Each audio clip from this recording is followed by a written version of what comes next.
రెట్టింపు చేసిన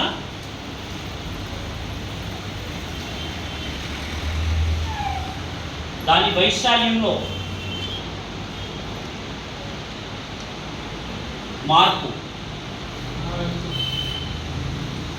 దాని వైశాల్యంలో మార్పు ఎన్ని రెట్లు అవుతుంది?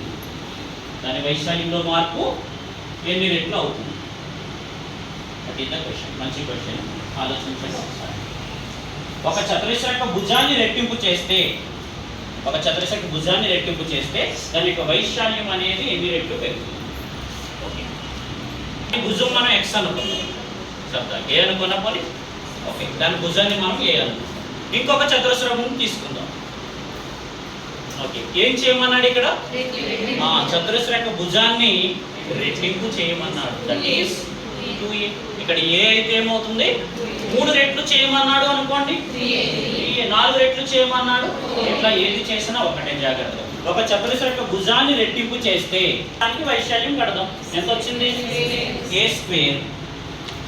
మరి దీని యొక్క వైశాల్యం ఎంత వస్తుంది? 4a². ఓకేనా? 4a². ఓకే, దేనిని కంపేర్ చేస్తున్నా లేదా? కంపేర్ చేస్తున్నా. అలాగే ఎన్ని రెట్లు? దేంతో కంపేర్ చేసుకోవాలి? మొదటి దాంతో కంపేర్ చేసుకోవాలి, రెండో దాన్ని ఎన్ని రెట్లు పెరిగిందో చెప్పాలి.